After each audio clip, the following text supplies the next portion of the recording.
afternoon and welcome to the Middle East Forums webinar series featuring talks from Middle East Forums projects. My name is Dexter Van Zyl, and I am the managing editor of Focus on Western Islamism. Today's guest is Asad Noor, an atheist, former Muslim, and human rights activist who fled his native Bangladesh due to persecution following statements he made about Muhammad, Islam, and the oppression of religious minorities. This persecution has forced Mr. Noor into exile and hiding.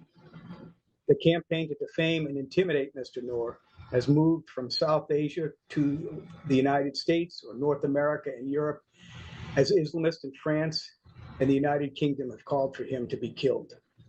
Activists from Bangladesh have vilified Mr. Noor on American soil, in Philadelphia no less. At some point during today's webinar, MEF staffer Anaf Kalem, who has played a crucial role in FWI's coverage of Asad Noor's story, will help with translation if needed. I would like to encourage people to ask questions by clicking on the Q&A button at the bottom of their screen and enter their questions into this box. Good afternoon, Asad. How are you? Thank you. Good afternoon, everyone. Thank you for inviting me to this. Thank you for inviting me and speaking in this event. Thank you. You're very welcome.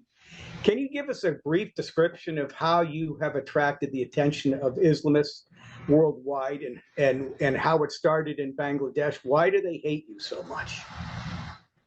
The journey of being a Muslim who starts his education at a madrasa, performing 5 times prayers to understanding what is Islam. I think the errors the religious book can inject in our mind and soul is not an easy path for everyone. I have seen peaceful followers of Islam as well, but the Islamist who believes their religious book commands killing, so-called command killing, and do hate non-Muslims and order to prove superiority in their society is what bothers me. There have been numerous hate preachers of Islam and they have become extremists now. When I start criticizing these Islamists, I believe I attract their attention then. Okay.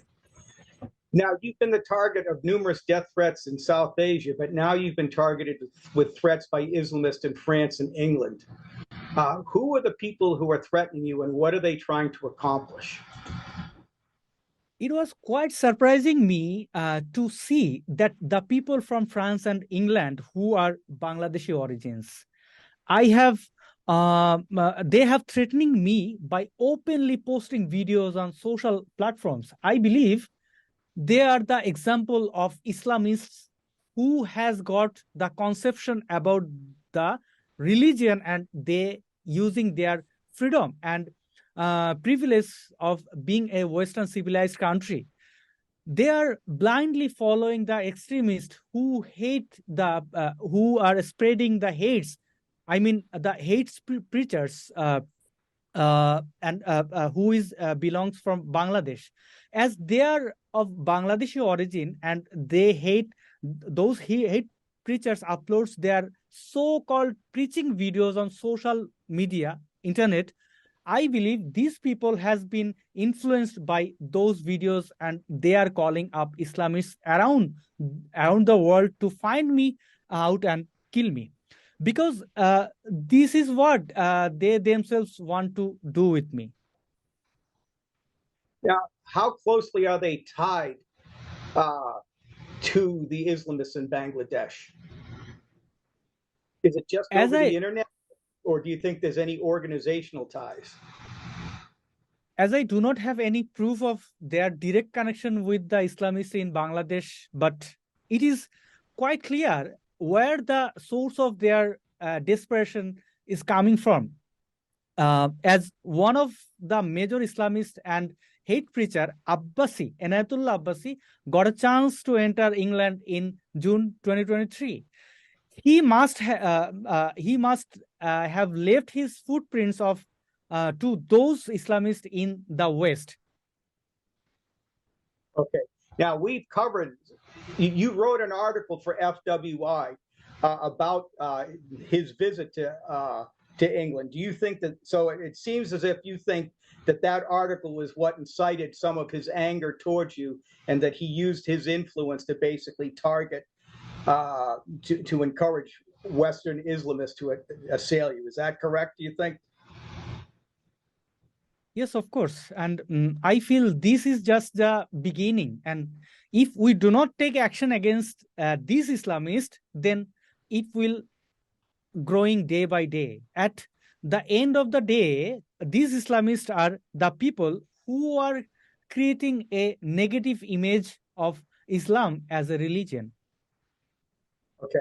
Now, this is one of the things that the people that focus in Western Islamism are worried about is that we are fearful or concerned that this might actually uh, embody a new sense of enthusiasm or encouragement on the part of Western Islamists, the way in which they can basically incite hostility towards you with apparent impunity. Do you think that's what is that one of their motives? Do you think to cause this problem? Is this a way for them to achieve new confidence in the West? I want Westerns to be very, very careful about whom they are allowing to reside in the Western countries. I want them to be careful about whom they are allowing to them to enter the country.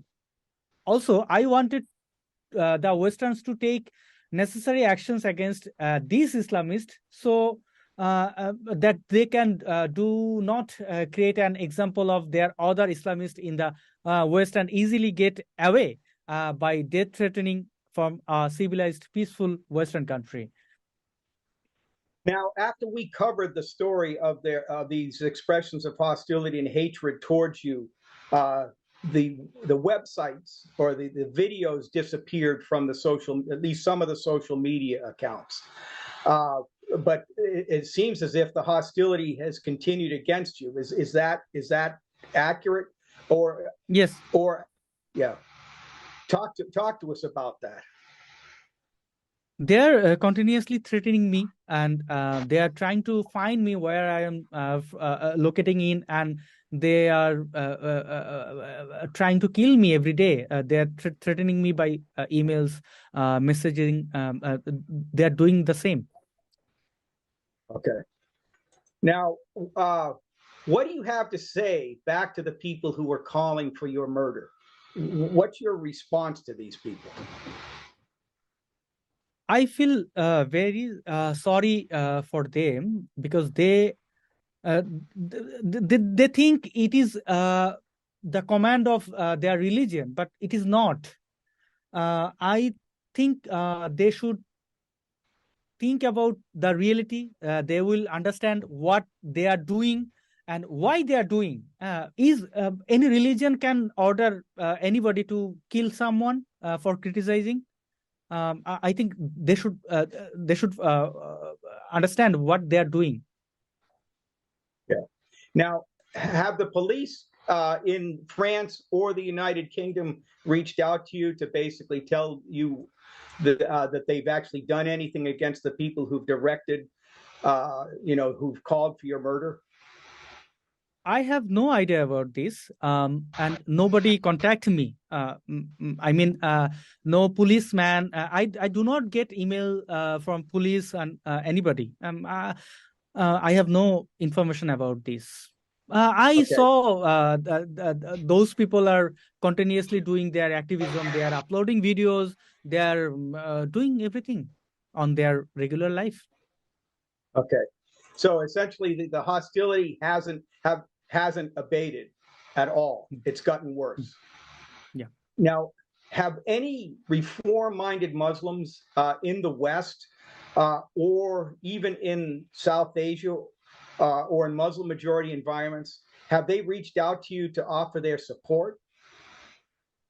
Yeah, the role of reform-minded Muslims can be very, very effective if they try to reform those specific verses in their religious book, and most of them, they believes it is wrong. They are who threatening me. They are talking against these people who are threatening me, and reformists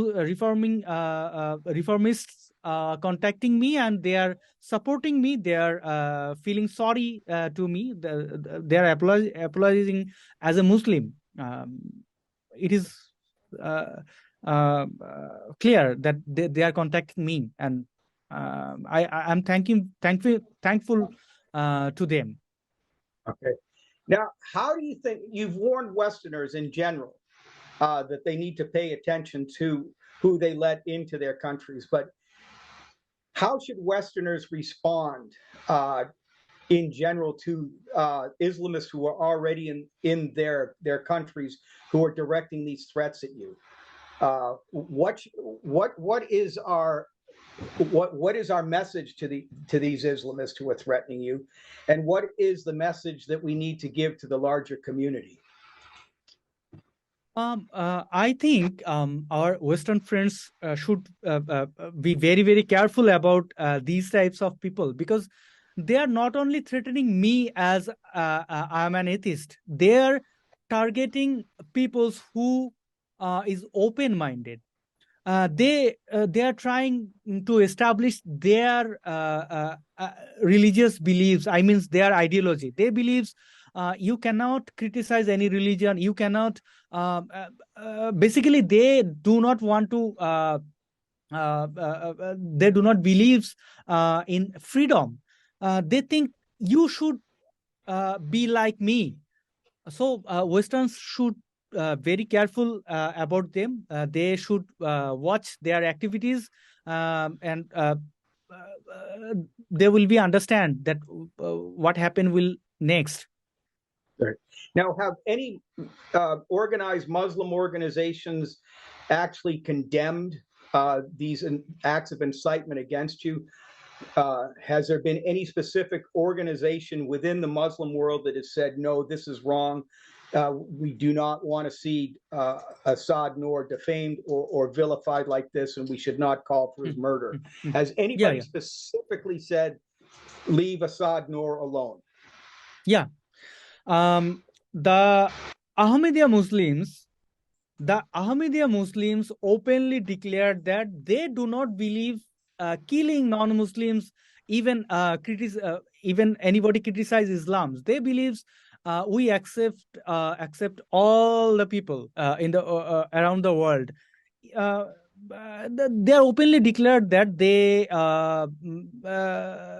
will not kill a critic of Islam.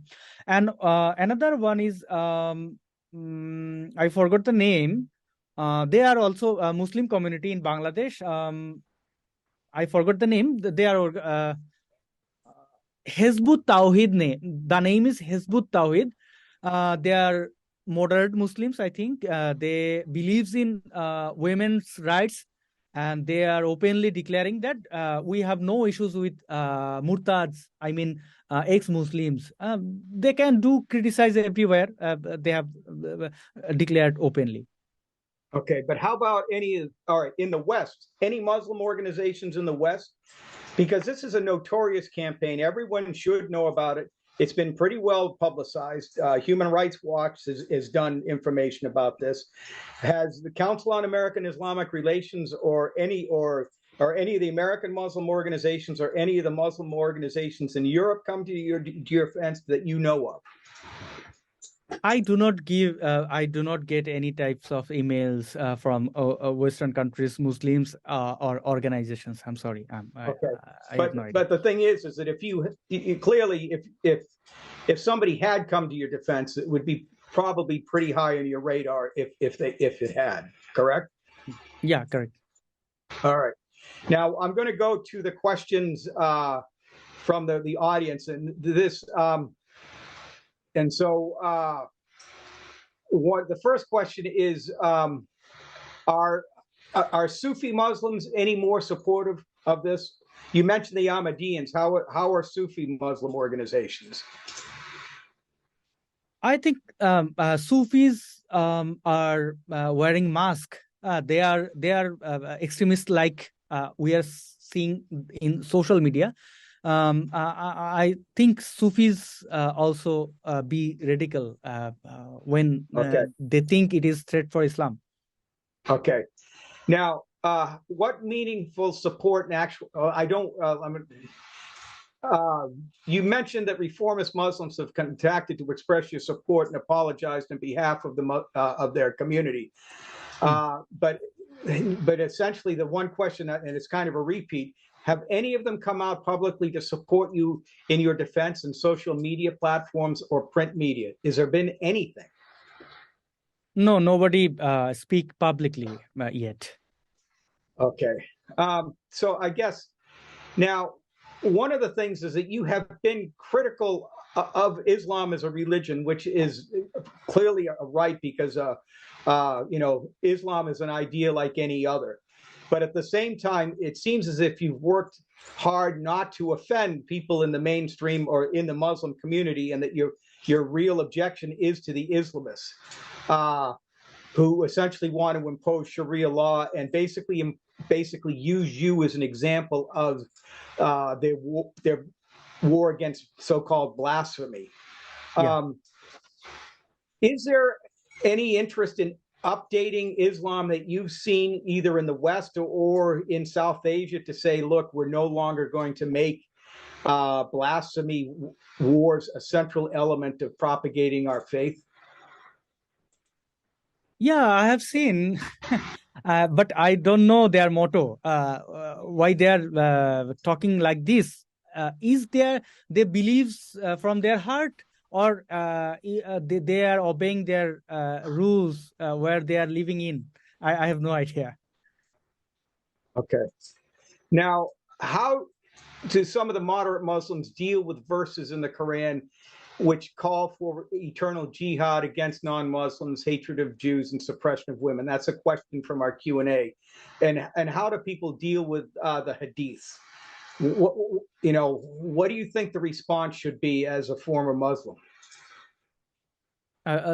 Sorry, I do not understand the question. How do moderate Muslims or reform-minded Muslims deal with those elements of those sources in their faith that call for the oppression and hostility towards non-Muslims? How have they reworked or reinterpreted those scriptures? I want to clear that moderate Muslims they are trying to glorifying their religion, but they definitely will be silent when they are they if they seeing any violence against women or non-Muslims. An example: do you have seen any moderate Muslims talking against Afghanistan? Do you have seen? Very many. A few, but not very many. What doing Talibans in Afghanistan? Right. Actually, they are trying to glorifying their religion in West, or educated person. They are trying to establish that this is the religion of peace. This is that, etc., etc. But they know very well what their religion calling for, and they just erasing the blood, I think. Right. Now, can you talk a little bit about the impact that these threats have had on your daily life without revealing any security relevant information? What's in the impact on you personally? I am suffering day by day, and nothing is improved. If I understand your question. Yeah. How does that suffering manifest itself? Are you living in isolation most of the time? Yes, of course. I am in self quarantine because few days before, one of the Islamic preacher from India, he openly threatening that he knows my location where I am living in, And he also mentioned our another ex-Muslim named Mufti Abdullah al-Masood. He directly mentioned our name in his live videos that Asad Noor and Mufti Masood, we know where are you staying in, and no problem, we are Muslims, we kill people, we find our critics, and we will reach your home and we will kill. And then what can I do?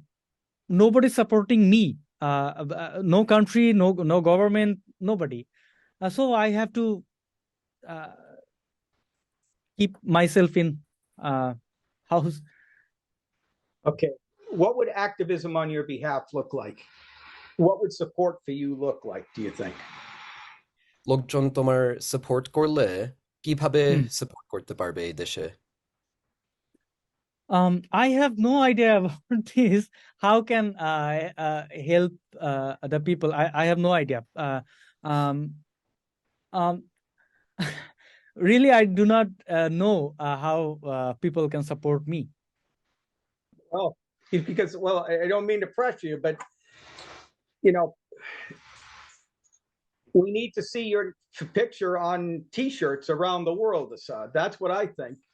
You know, save us. I mean, that's what I think. And, you know, it's not my place to express that opinion, but I just cannot understand. Has the larger atheist community, which has been so strong against, say, Protestants or Christians here in the United States, have they picked up the cudgel on your behalf? There are atheist organizations throughout the world. Have they reached out to you? No, nobody reached out, but I have respect all over the world who are supporting us. I really have respect. I salute them. But the thing is, Dexter, I have been jailed for 2 years, more than 2 years. I have been the jail, and our fellow bloggers were killed. And what we want, what is our wishes? We think we should change the society. We should change our country. I mean, Bangladesh. And we believe freedom of thought. We believe freedom of religion. Every people will be. They can talk openly. We wish that, and we have no expectation that we are doing this, that, and I'm sorry, my mother tongue is different. I'm very poor in English, but maybe I think I can explain what I think. বাংলায় বললে সুবিধা হইলে বাংলায় বলতে পারো, আমি বলতে পারবো। মানে আমার কিছু চাওয়ার নেই, আমি কিছু চাই না, এবং কেউ আমার টি শার্ট পরুক বা কেউ কিছু করুক, বা কেউ আমি আসলে হেল্প, এটা ঠিক নয়, বাট আমি আমার চাওয়ার কিছু নেই। He doesn't really want anything, or isn't really asking for anything. He isn't asking for anybody to wear his face on T-shirts. Okay. Well, I mean, Assad, well, but all right. See, at this point, I think we've pretty much come to the end of our webinar. We don't have very many more questions that I really want to convey. But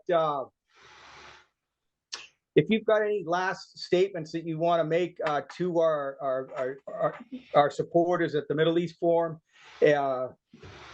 and basically, you know, tell them what's at stake for them in the West and globally, now's the time, Assad. I want to aware people, and I exactly ask your support to aware people that what is happening, what Islam is doing in West, and you help me. I'm very grateful to you.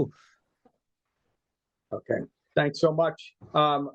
I think with that, Assad, I just want to thank you for your work and thank you for your time today. And I also want to thank Anaf Kalam for helping out. And we've come to the close of our webinar. And I want to thank our viewers and ask them to be on the lookout for webinar offerings, which will be emailed to you in the days ahead. And I want everybody to have a wonderful weekend. Thanks so much. Bye-bye.